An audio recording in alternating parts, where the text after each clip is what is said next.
오늘 우리는 2021년 마지막 주일 예배를 드리고 있습니다. 이 마지막이란 말이 요즘 자꾸만 나오네요. 성구영신 날은 또 마지막 날입니다. 성탄절도 2번 했고요. 성탄주일, 그 다음에 어제는 성탄절 예배를 드렸습니다. 시간이 너무 많이 빨리 가는 것 같이 느껴지지 않습니까? 제 질문에 아니요 1년이 너무 지겹습니다 하는 분들은 매우 젊으신 분들입니다. 나이 들어보면 1년이 너무 빨리 갑니다. 나이를 먹기 싫을 정도로요. 시간이 너무 정말 유수와 같이 흘러서 어느새 1년이 지나갔습니다. 올해 1월 1일 새해 아침을 여러분 어떻게 맞으셨습니까? 새로운 결단과 또 희망을 가지고 새해를 맞이했죠.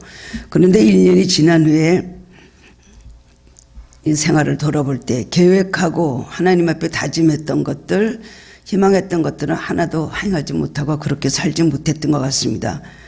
그렇기 때문에 수많은 실수를 생각하면서 하나님 앞에 죄송스럽고 후회스럽고 그리고 개인적으로 굉장히 우리 삶 속에 안쓰러운 마음이 생기는 것입니다.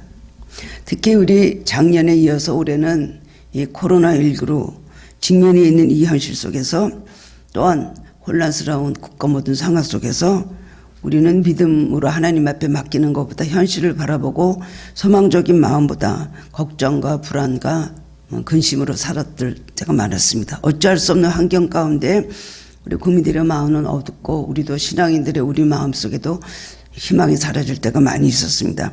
그러나 이렇게 연약한 가운데서도 에베네셀 되신 하나님 오늘까지 우리를 도와주셨고 임마누엘 하나님 우리와 늘 함께 하셨던 것을 기억하면서 그 은혜를 감사하게 되는 것입니다. 우리 인생이 험한 풍랑에 시달릴 때마다 하나님 우리를 버리지 아니하셨습니다. 가장 감사한 것은 우리에게 그래도 믿음을 주셔서 영원과 직결되는 삶을 살게 하신 것이 너무나 감사한 일입니다. 낙심하고 좌절하는 환경 가운데서도 우리는 항상 위를 올려다보고 하나님의 음성을 들을 수 있도록 성령이 우리를 마음을 감동하시고 감화하신 것이 얼마나 감사한지 모릅니다. 그런데 올 우리가 한 해를 생각해 볼 때 우리는 우리의 신앙이 성장한 한 해였나 아니면 하나님 성령을 근심하게 하고 하나님 뜻대로 살지 못하고 하나님과 멀어지거나 내 신앙이 병들지 않았는가 우리 시점에 이것을 한번 점검해 볼 필요가 있는 것입니다. 신앙생활이라는 건 무엇입니까? 현재에 머물지 않고 나날이 성장하고 온전해지기 위해서 앞으로 나아가며 부단히 노력하는 것 이것이 바로 신앙인 것입니다. 신앙생활 잘한다는 것은 저 사람은 남보다 많은 기적과 많은 기도의 응답을 체험하고 많은 축복을 받았다. 이것이 신앙생활 잘하는 것이 아닙니다. 그것도 한 부분일 수 있지만 신앙생활 잘한다는 것, 신앙이 깊다는 것은 얼마나 인내하며 노력하며 그리고 중단하지 아니고 하나님께로 나아가는 노력을 계속했느냐. 이것이 그 사람의 신앙생활을 말해주는 것입니다. 어떤 분들은 교회를 오랫동안 다녀도 아무런 어떤 생활의 변화나 신앙의 성장을 못하고 그냥 옛날에 그 생활을 그대로 답습하는 그런 분들이 있습니다. 그런 반면에 어떤 분들은 믿음 생활한 지 오래되지 않아도 짧은 시간 동안에 너무나 많은 변화를 보이게 되고 그리고 하나님 앞에 정말 건강하게 견고하게 신앙이 빠르게 성장하는 것을 보면서 하나님 앞에 감사하게 됩니다. 저 사람은 어떻게 저렇게 예수를 잘 믿을 수 있을까? 저 사람은 어떻게 저런 은혜를 받을까? 저 사람은 어떻게 짧은 기간 동안에 저렇게 많은 것을 체험하며 하나님을 알아가는 속도가 저렇게 빠를까? 목살에서 그런 분들을 보면 놀랍니다. 그러다 제가 족보를 캐게 되죠. 조상 중에 예수를 잘 믿는 분이 있지 않았을까? 기도를 많이 해주신 조상들이 있지 않았을까? 뭐 여러 가지 해보지만 그랬던 분들도 있습니다. 그렇지만 그렇지 않은 분들 가운데서도 예수님을 너무나 잘 믿는 분들이 있거든요. 하나님의 사랑은 누구에나 골고루 이렇게 주시는구나 생각하고 또 왜 내게 성령 주셔서 왜 내게 굳세 믿음 주셔서 믿음이 흔들리지 않고 항상 하나님을 사랑하게 되는지 그것은 특별한 은혜인 줄 압니다.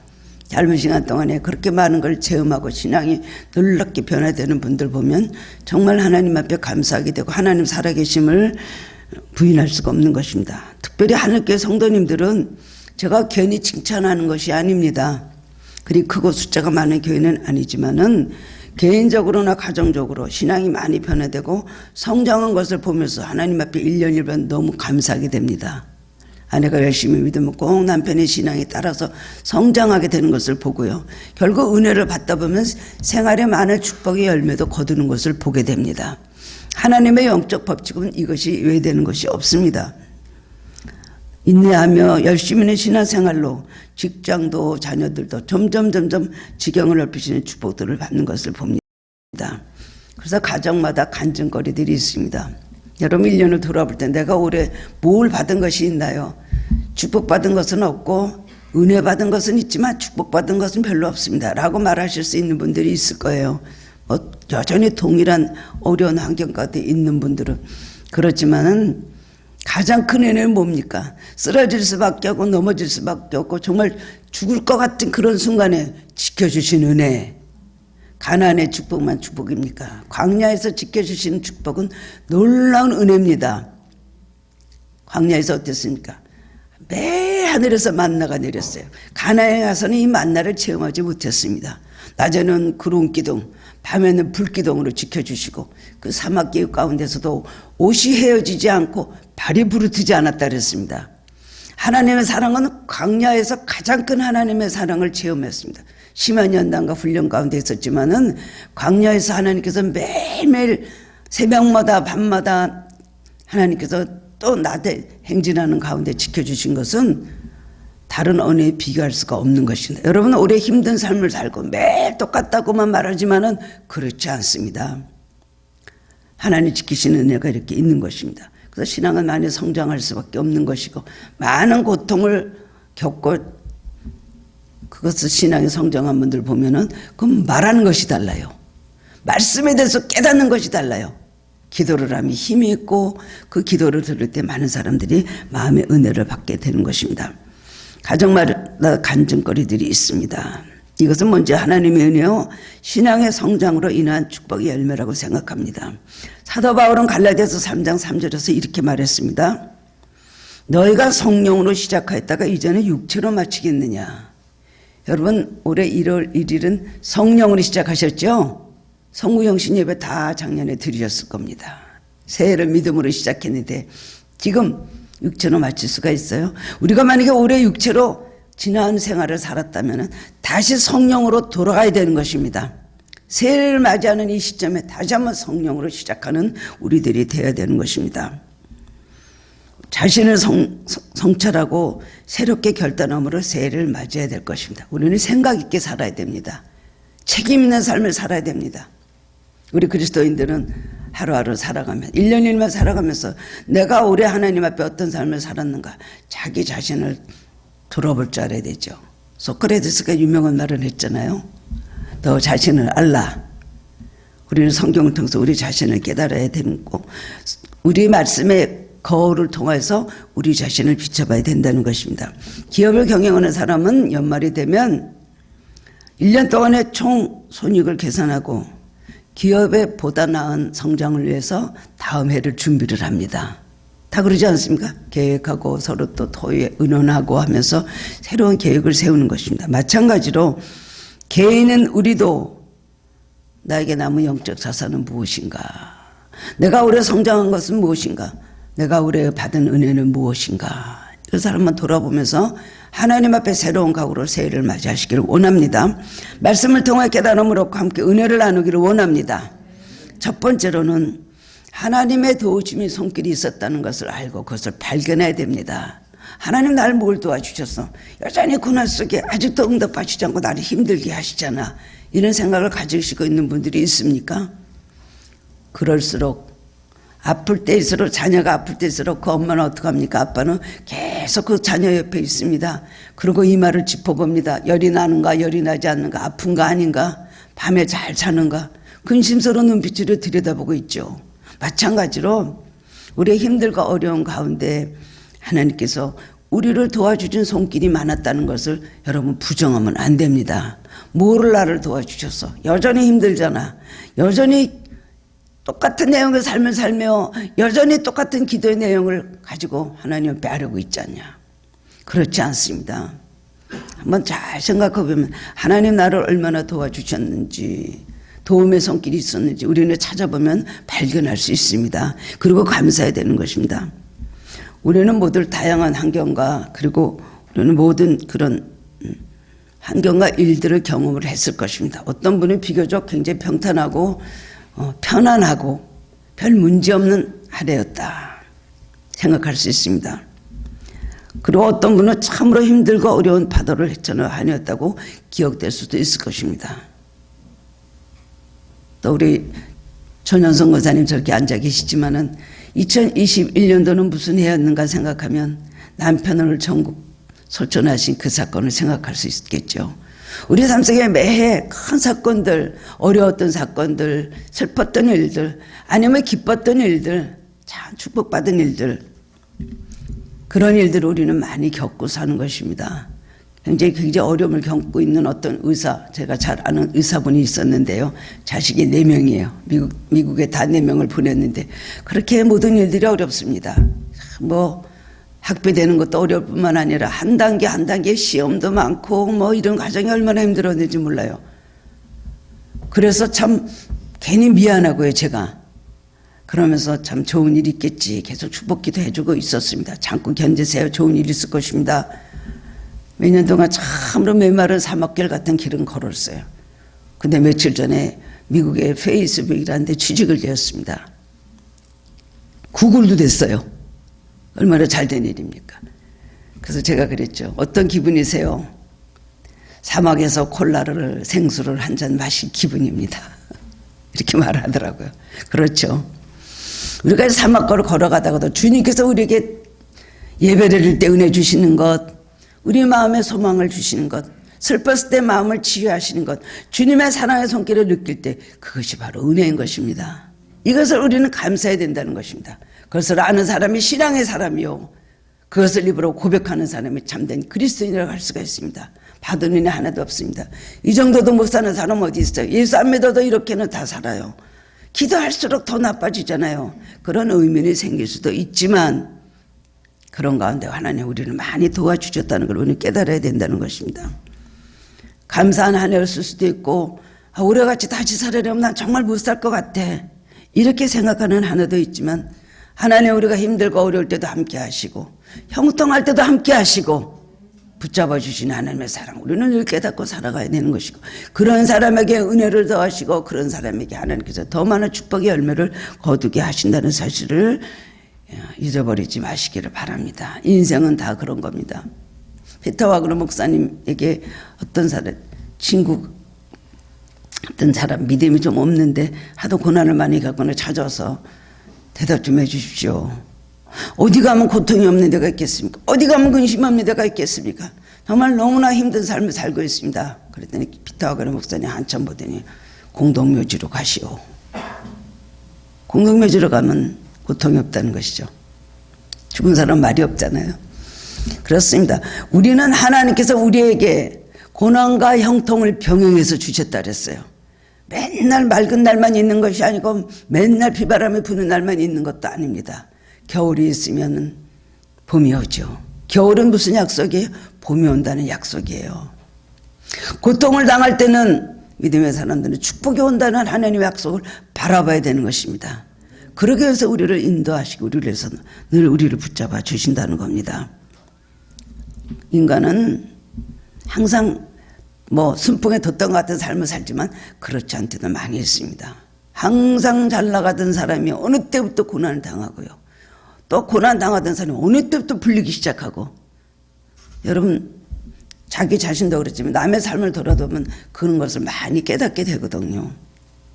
너무 이 세상에서 내가 생각하기에 잘 되면 선이고 내가 생각하기에 나에게 나쁘고 악입니까? 그렇게 되면 하나님은 늘 선하신 하나님이 아니고 악한 하나님으로 매정하신 하나님, 인색하신 하나님으로 생각하는 거예요. 내가 바라는 선, 하나님이 원하시는 선하고 다를 수가 있습니다. 내가 고난당하는 것이 고난당할 때 하나님의 은혜의 손길을 더 깨달을 수가 있는 것입니다. 아까 말씀드린 대로 가나안의 축복도 큰 축복이요. 애굽 생활 때 있었겠지만 이스라엘 백성은 가장 하나님의 사랑을 깨달을 수 있는 기간, 연단의 기간이 광야 생활을 했던 것입니다. 그렇기 때문에 여러분 한번 찾아보십시오. 여러분 삶 속에서 올해 나에게 주신 도움의 손길이 무엇느냐 한번 생각해 보시기 바랍니다. 저는 올해 너무나 여러 가지 감사할 일이 참 많이 있었어요. 참 하나님 앞에 부족한 것도 많은 한 해였지만 저는 백신을 맞은 걸 얼마나 감사한지 몰라요. 세 번째도 기도하면서 잘 맞게 될 걸 믿습니다. 첫 번째 맞을 때 힘들고 벌벌 떨었거든요. 그랬는데 그 얼마나 감사한지 몰라요. 그 식당 들어가면서 딱 그거 야 나도 맞았다 이거죠. 얼마나 감사해요. 그리고 또 그냥 백내장 수술도 또 그렇게 나빠진지 몰랐는데 하게 하셨죠. 또 뭐 수술도 또 눈 수술도 하게 하셨죠. 다리도 여러분 제가 예전보다 많이 났어요. 올해 어느 때부터 굉장히 아팠거든요. 그래서 참 힘들었습니다. 여기서 또 강단에 누워서 기도할 때마다 다리를 펼 수도 없고 오그릴 수도 있고 뻔뻔하게 누워서 기도를 했거든요. 그랬는데 제가 계단을 뛰어 올라가는데 얼마 전부터 어떤 분이 그래요. 목사님 막 뛰어서 올라가시네. 목사님마다 굉장히 빨리 올라가시네. 하나님의 목소리구나. 주님의 은혜라는 거 깨달으라 그렇게 하시는구나. 하나님의 은혜는 이거를 또 힘들게 하시면 이것을 또 감사하게 하시고, 그래서 제가 항상 말하잖아요. 시커 나타나면 돈이 생긴다고요. 돈 때문에 걱정하다 보면 자식이 잘 된다고요. 그 다음에 또 다른 것 때문에 어렵다 보면 건강을 주신다고요. 하나님 두 가지를 다 같이 주시는 거예요. 너는 이따 고통만 당하고 그 안에서 죽어라 하는 하나님이 아니시면, 위로의 하나님, 자비의 하나님, 긍휼의 하나님, 우리를 눈동자같이 지키시고 우리를 도와주시는 하나님이신 걸 믿으시기 바랍니다. 그렇기 때문에 우리는 하나님 앞에 그저 감사하는 자세를 가져야 되는데 그게 잘 안 되죠. 감사는 어떻게 하는 거예요? 찾아보고 감사하고, 감사는 어떻게 하는 겁니까? 미리 감사하는 겁니다. 근데 찾아보면 찾아볼 게 조금 있는지 없는지 모르면 미리 감사는 안 나오잖아요. 계속 이런 똑같은 상황만 지속이 되니까. 그러나 감사라는 건 믿음으로 미리 하는 거 감사고, 감사하는 자에게 하나님께서 하나님 더욱더 영화롭게 하신다고 말씀하셨습니다. 데살로니가전서 5장 16절 말씀에는 5절 말씀 16절 말씀이죠. 항상 기뻐하라, 쉬지 말고 기도하라, 범사에 감사하라. 우리가 알다시피 범사라는 건 뭐예요? 좋은 일만 범사합니까? 아니죠. 나쁜 일, 굳은 일, 또 그 다음에 일이 꼬이는 일, 억울한 일, 답답한 일, 죽어도 안 되는 일, 다 범사예요. 그것까지 감사라는 것입니다. 어떻게 감사할 수 있어요? 하나님의 숨은 뜻이 있을 것이다. 하나님의 선하신 계획이 이 일을 통해서 있을 것이다. 나는 지금 모르지만 지나고 보면 알게 될 것이다.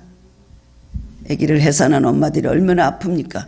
그러나 아기를 해산하고 나면은 그 새로운 자녀를 얻는 그런 기쁨이 있잖아요. 하나님 절대로 우리를 외면하지 아니하십니다. 돕는 손길을 생각하고 늘 감사하는 마음을 가져야 됩니다. 우리가 한순간도 감사하지 않을 일이 어디 있겠습니까? 지나가다가 건물이 무너져서 그냥 버스를 덮쳐갖고 수많은 사람들이 얼마 전에 사망했죠. 뭐 지나가다 간판이 떨어지면 머리가 깨지죠. 지나가다 차에 부딪혀서 그 다음 병원으로 실려가죠. 얼마나 감사합니까? 김경성 집사님 며칠 전에 친구하고 같이 친구와 같이 외국에서 나온 친구를 조수석에 태우고 자기는 운전을 해서 가다가 저쪽에서 갑자기 어떤 미친 차가 좌회전하면서 와서 들이받았어요. 그 자리에서 차는 폐차가 될 정도고 친구가 왔던 좌석은 문을 열 수가 없었다고 합니다.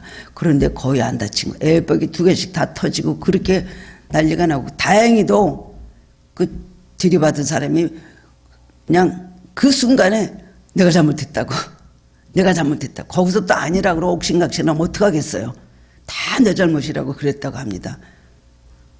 그래서 참 차가 그렇게 된 데 비해서 다치지 않은 거 보고 너무나 감사하는 거예요. 아니 왜 또 이런 일이 생겨? 갖다는 내가 이런데 왜 이런 일이 나에게 생겨야 될까? 하필 왜 그 차가 튀어나와? 그렇게 받아들이지 않는다는 것입니다. 오늘 그렇습니다. 하나님께서 우리에게 주시는 것을 선한 것으로 받아들이면 선하지 않은 것이 없다. 나쁜 것으로 받아들이면 나쁘지 않은 것이 없다. 그렇기 때문에 우리 모두 선의 기준을 하나님 뜻에 맞춰야 되는 것입니다. 하나님께서 한 해 동안 우리에게 주신 것들을 우리가 믿음으로 바라보고 우리가 나온 것, 이거 얼마나 감사한 은혜입니까? 여러분 오늘도 또 주일날 교회에 나오시고 또 코로나로 예배드리지 못했지만은 이렇게 대면 예배드리니까 너무 좋으시죠? 제가 좋아요. 제가 5명, 10명 저 혼자 예배드리니 안 있어도 난 주일 예배를 드릴 것이다. 하나님 앞에 제가 그렇게 마음속에 결심을 하였습니다. 감사의 이유가 너무나 많이 있습니다. 근데 우리는 자꾸 감사하지 못하는 보다 보니까 불평이 나고 원망이 나고 하는 것입니다. 고난이 축복이 되고 내 영혼의 양약이 된다는 것을 알아야 됩니다. 지나고 보면 알 수가 있어요. 모든 힘들었던 것들, 하나님께서 이렇게 하기 위해서 그때 이렇게 나를 훈련하셨구나. 우리가 정말 구하는 대로 주시고 찾는 대로 찾게 하셨으면은 우리는 영적으로 망나니 받게 되지 않았을 거예요. 근데 우리가 하나님께서 거절하시고 자꾸만 우리에게 인내하게 하시고 우리를 단련시키셨기 때문에 우리는 많은 걸 깨닫게 됐다는 것을 기억하시기 바랍니다. 고난당하기 때문에 마음대로 살던 내가 겸손해졌습니다. 돈이 없기 때문에 방탕하게 또 살았던 내가 돈을 못 쓰는 거예요. 검사한다는 것이 무엇인지 알고 절약한다는 게 뭔지 알게 됩니다.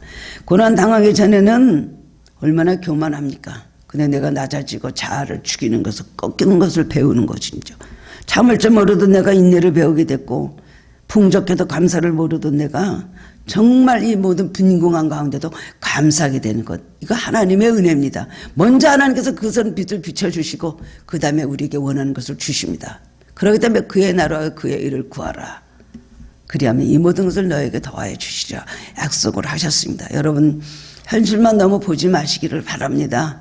구름 뒤에 숨겨져 있는 하나님의 빛, 하나님의 축복, 하나님의 무지개를 바라다 보시기 바랍니다. 성령은 지난 날을 돌아볼 때 모두 감사하게 만드십니다. 그러나 사탄은 자꾸만 어두운 면만 보게 하고 지난해도 그랬는데 지금도 그렇지 라는 생각을 하면서 낙심하고 그 다음에는 절망하게 만든다는 것입니다. 2021년도는 참으로 우리는 1년 동안 국가적으로 참으로 어려운 한 해를 보냈습니다. 코로나19는 우리 한국뿐이 아니죠. 그 다음에 델타로, 그 다음에 오미크론 이러고 중간에서 위도를 한번 나가다가는 전 세계가 다시 코로나 위험 속에 다 들어가게 그렇게 됐어요. 미국 같은 나라는 말할 수도 없다 그래요. 전철을 탈 수도 없고 그럴 정도로 그런데도 마스크를 안 쓴다 그래요. 밖에서는 마스크를 안 쓴다고. 우리나라 지금 얼마나 어렵습니까? 굉장히 자신 있게 K방역을 외쳤지만은 지금 얼마나 불안한지 모릅니다. 우리가 오늘도 이렇게 와서 예배드릴 수 있는 것 하나님의 은혜입니다. 코로나는 나를 비켜가지. 절대로 코로나가 나한테 왜 오겠어. 장담할 수 있는 사람 하나도 없었거든요. 하나님 늘 지켜주셨기 때문에 여러 교회들이 매스컴에 나오고 몇 명이 됐네 갖고 정말 수치선언을 당하고 교회가 얼마나 비난을 받고 그랬습니까? 하나님께서 지켜주셨기 때문에 여러분들이 이렇게 와서 예배드릴 수 있는 것이에요. 감사한 게 그냥 검사만 했다면 음성이라 그래요. 음성. 예. 당연히 음성이 귀찮으면 네 음성이래요 목사님 그리고 문자 들어와요. 그렇지만 또 집에서 격려하는 시간을 좀 보내긴 했지만요. 정말 이 코로나19는 쓰나미 같이 어느 날 갑자기 닥쳐왔습니다. 아비규환이죠 전 세계가. 경제적으로 어렵고 왕래할 수 없고 지금 얼마나 어려운 가운데 있는지 모릅니다.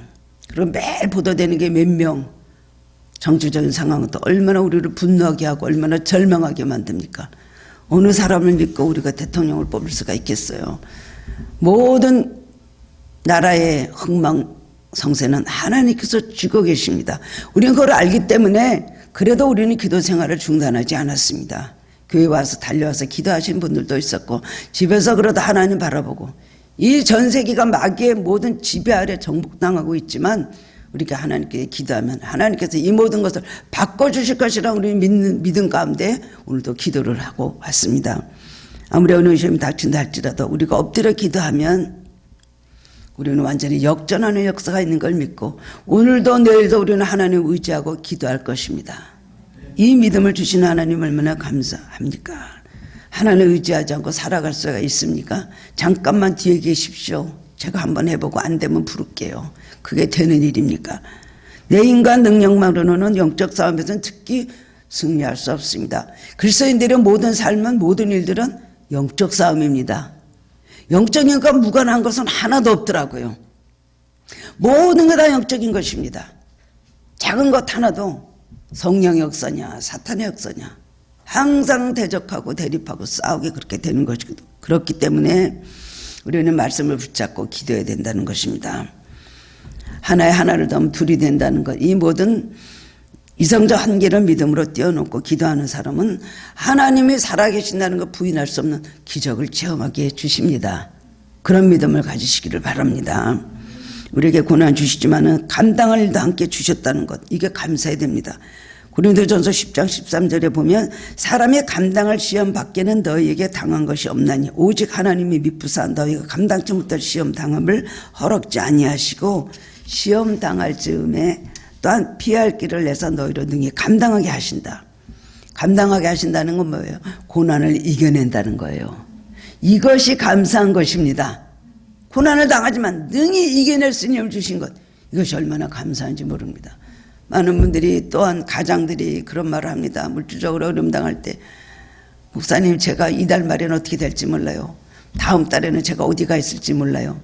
예전에 특별히 부도를 경제사범으로 여겼던 그런 시대에는 굉장히 많은 가정들이 고통을 당했는데요. 자기 삶이 어떻게 될지 모르고 벼랑 끝에서 아마 추락할 거라고 믿지만 하나님 그때마다 다 지켜주시거든요.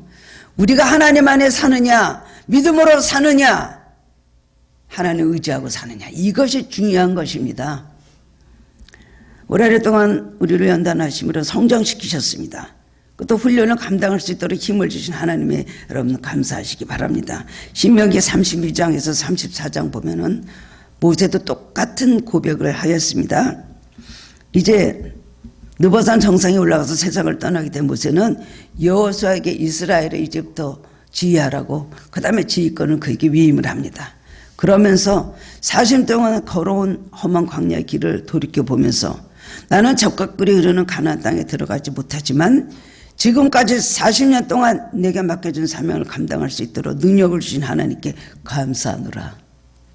여러분 다윗은 물론 자기 손으로 성전을 짓고 싶었지만 하나님께서 너는 용사라 피를 너무 많이 흘렸고 전쟁에 나가서 사람을 너무나 많이 죽기 때문에 내 손으로는 성전을 지을 수 없다 말씀하시고 내 아들 솔로몬한테 가서 성전을 건축하라고 허락하셨습니다. 그 말을 듣고 이제 다윗은 그때부터 자기 아들 솔로몬의 성전을 짓도록 다 준비를 합니다. 금도 준비하고 은도 준비하고 뭐 철도 준비하고 목재도 준비하고 아름다운 모든 것들 아름다운 성전을 다 건축할 수 있도록 생전에 모든 걸 다 준비하였습니다. 그리고 자기가 가지고 있는 모든 소장했던 사유재산을 다 내놨어요. 자기 말로 그렇게 합니다. 이거는 내가 소장하고 있던 내 개인적인 것인데 내놓는다. 몽땅 하나님 앞에 다 드렸어요. 그래서 다윗을 하나님께서 훌륭하다고 인정하시는 겁니다. 그냥 그 기도를 할 때 뭐라고 하냐면 하나님이 이것을 바칠 수 있도록 주신 것을 감사합니다. 성전을 지을 수 있도록 준비시켜 주시고 그런 것을 허락하신 하나님께 감사합니다. 내가 드렸습니다가 아닙니다. 그것을 할 수 있도록 해주시는 하나님께 감사합니다라고 그렇게 감사를 했습니다. 두 번째로는 우리는 받은 바 은혜를 잊지 말고 그 다음에 간직해야 됩니다. 여러분 은혜를 깨달았다면 돕는 손길을 발견했다면 그 은혜를 간직해야 되는 겁니다. 우리는 은혜 주십시오, 은혜 주십시오, 축복 주십시오, 축복. 얼마나 우리는 하나님 앞에 많은 기도를 반복해서 합니까? 그런데 은혜는 뭐가 중요합니까? 받은 것보다 은혜는 간직하는 것이 중요한 것입니다. 받은 은혜를 헛되이 쏟아오르지 말라 그랬어요. 그렇기 때문에 하나님 앞에 받은 은혜를 너희는 잊지 말라고 누누이 하나님은 말씀을 하셨습니다. 받은 은혜를 잘 간직하는 사람에게 하나님께서 더 큰 은혜를 부어주시고 그 다음에 축복으로 이어주신다는 겁니다. 역대 34장 1절 이하에 보면 8살의 왕에 오른 요시야 왕의 이야기가 나옵니다. 8살의 왕이 올라니 얼마나 믿음이 좋았는지요. 어렸을 때 좌우로 치지 아니하고 하나님 앞에서 정직하게 행했습니다. 그가 왕에 오른 지 18년 되었을 때에 성전을 건축해서 성전을 수리를 했습니다. 그래서 새로 다 수리를 하다가 먼지가 쌓여있는 여기저기를 수리하다가 그 다음엔 제사장 힐기야가 헌금함에서 책을 발견했어요. 먼지 속에서 헌금함에서. 그래서 열어보니까 거기에 율법책 신명기가 거기 들어있었습니다. 그래서 그 요시야 왕 그 신명기를 읽다가요 가슴을 찢고 울고 회개하는 거예요. 왜 우리 민족의 역사가 이렇게 암울하고 불행해서 했는가? 우리 선조 우리 선왕들의 삶이 왜 그렇게 축복을 받지 못하고 그렇게 비참하게 살았는가? 그 말로들이 그랬는가? 생각하고 그 원인을 알고 가슴을 찢었거든요. 하나님 말씀대로 살지 않아서 이렇게 됐구나. 이 나라가 이렇게 고통당한 건 강대국의 침입을 받고 이렇게 고통당하고 약탈당한 것은 다 우리가 우상 숭배하고 하나님 뜻대로 살지 않아서 이렇게 됐구나. 신앙의 회복이란 게 가장 중요하다는 것을 알게 되었습니다. 그리고 율법책을 백성들에게 읽어주고 종교개혁을 일으키고 하나님 뜻에 순종하는 나라를 만들었어요.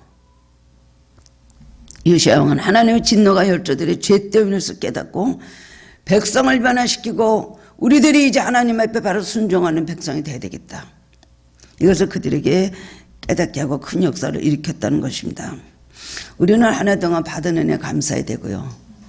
원인을 알았으면 그 다음엔 바로 우리가 서야 되고 그 은혜를 간직해야 되는 것입니다. 은혜를 주실 때는 기억하고 간직하라고 주시는 겁니다. 은혜를 주신 것은 체험이거든요. 우리에게 체험 주신 건 왜입니까? 우리 좋으라고요. 물론 좋으라고 하시겠지만 우리가 체험을 가질 때마다 이것을 잊지 말고 기억하라. 이스라엘 백성이 너희가 40년 동안 광야길을 걸은 것을 기억하라. 이는 너희를 낮추시며 줄이시며 하나님을 말씀을 잘 순종하는지 아닌지 내가 알게 하려 하심이라 그랬어요. 그러면서 사람의 떡으로만 사는 것이 아니라 여호와 앞에서 나오는 모든 말씀을 사는 걸 알기 위해서 너희를 광야에서 연단하셨고 결국 내가 너희를 그렇게 광야에서 연단하시고 훈련하시고 고난 가운데 있었던 것은 마침내 너희를 복을 주심이었느니라 말씀하셨거든요. 오늘 이걸 기억해야 된다는 것입니다. 은혜를 주시고 체험을 주시고 우리에게 축복이 어떤 우리에게 많은 경험들을 주신 것은 잊어버리지 말라는 것입니다. 하나님 너에게 어떻게 했는가, 어떻게 사랑했는가, 어떻게 도와줬는가. 배은망덕한 사람 되지 말고 그것을 간직하라는 것입니다. 우리는 수도 없이 급하면 기도로 그냥 그야말로 주워 섬겨버리면서 기도를 합니다. 하나님 이렇게 해주시면 이렇게 할게요. 하나님 잘해주시면 제가 11조 바로 할게요. 하나님 내가 이렇게 하면 내가 기도생활 잘할게요. 게을리지 않을게요. 우리 얼마나 많은 걸 하나님 앞에 약속을 합니까? 그래놓고 다 잊어버려요. 웬 핑계는 그렇게 많고 구실은 많고 어쩔 수 없는 경우는 그렇게 많다고 하는죠. 마음은 원이로되 육신이 약하도다. 어느 때까지 그걸 써야 돼요? 그거는 예수님이 겟세마네 동산에서 제자들에게 단 한 번 쓰신 이야기입니다. 왜 졸았냐 이거야. 기도하라는데 왜 졸아. 마음은 원이로도 육신이 약하다. 그걸 평생에 베드로에게 그렇게 예수님께서 그렇게 하라고 이해를 하셨겠어요? 우리는 은혜를 받았다면 그 은혜를 잘 기억해야 됩니다. 하나님 앞에 보답하는 삶을 살아야 됩니다. 그걸 하나님께서 원하신다는 사실을 잊어버리면 안 됩니다. 그래서 이스라엘 백성은 40년 동안 광야길을 또 걷은 것 이것을 생각하여서 지금도 이스라엘 사람들은 자기 자녀들을 데리고요 저 들로 나간대요.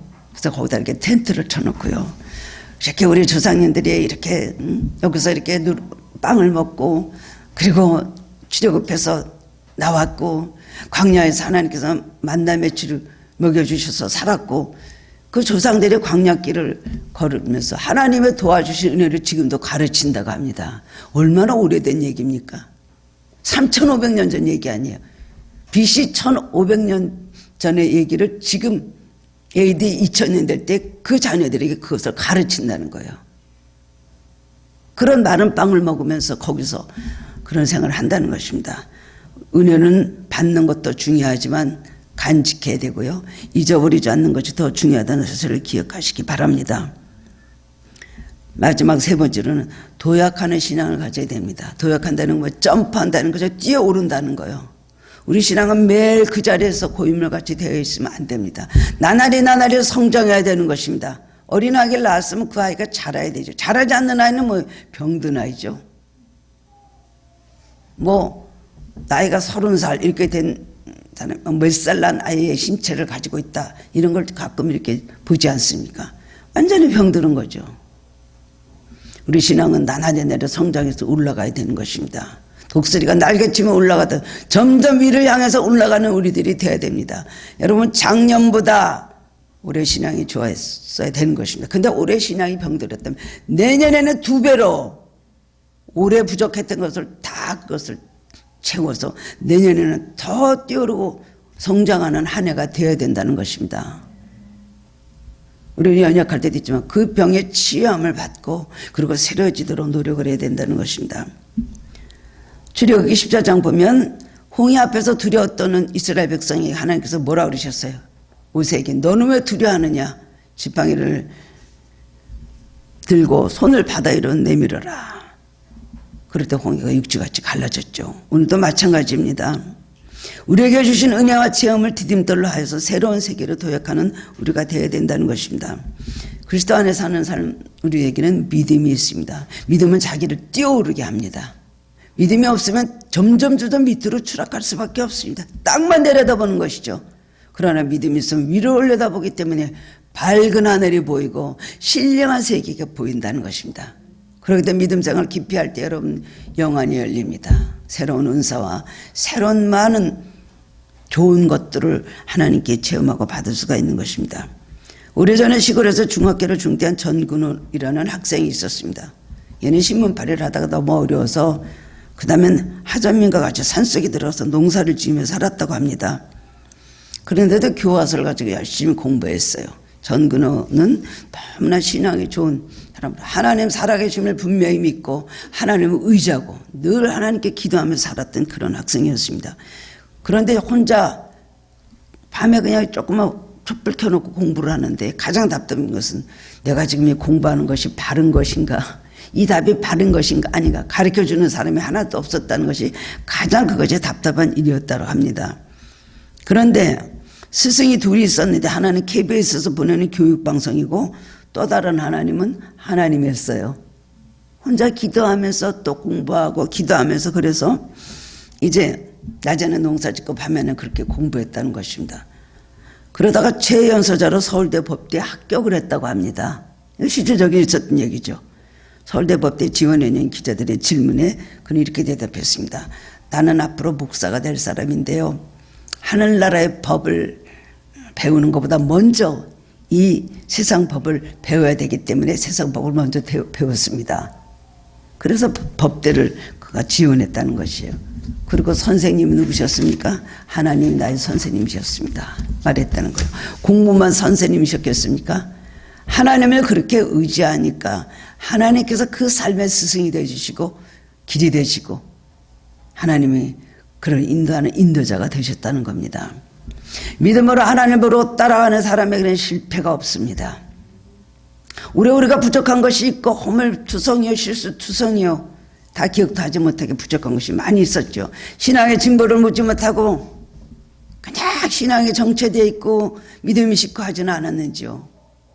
잘못된 그 모든 속에 갇혀갖고 신앙에 성장하지 못했을 수도 있습니다. 그러나 이제 새해를 바라본 우리는 뛰어올라야 되는 것입니다. 걸어 주저앉았다면 일어나야 되고요. 일어났다면 그 다음에 날아올라야 되는 것입니다. 그렇게 되면 우리에게 많은 노력이 필요합니다. 인디안 족속 중에 체로키라는 그런 부족이 있대요. 근데 그 부족에겐 할아버지가 꼭 전통적으로 어린 손자에게 들려주는 이야기가 있다고 합니다. 2마리의 늑대가 난 이야기래요. 사람은 누구나 2마리의 늑대를 키우고 있단다. 그중 하나는 전쟁과 불행을 몰고 오는 늑대이고 또 하나는 평화와 행복을 가져다 주는 늑대다. 그런데 이 2마리는 늘 싸우고 있단다.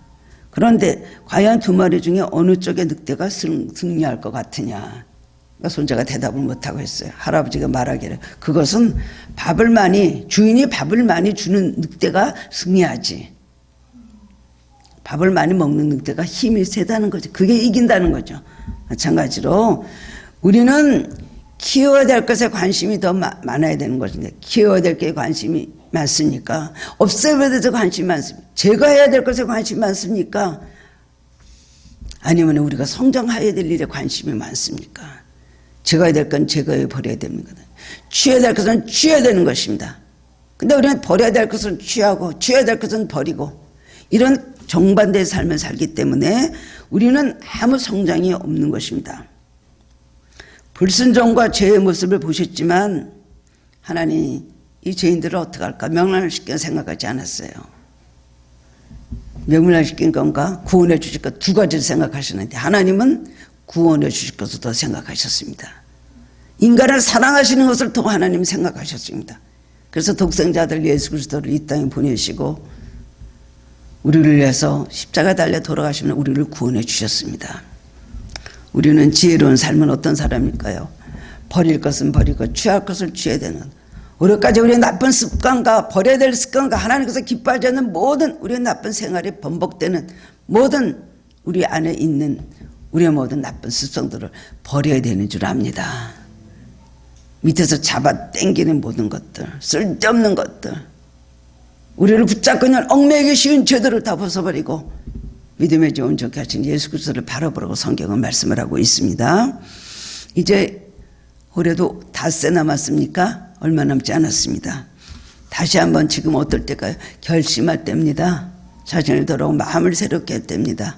새롭게 결단하여서 이제 새로운 닥쳐온 이 새해를 여러분 기쁨과 소망으로 맞이하시고 새해에는 정말 우리가 놀랍게 성장하고 하나님 앞에 기쁨을 드리는 그런 승리해로 살아야 될 것입니다.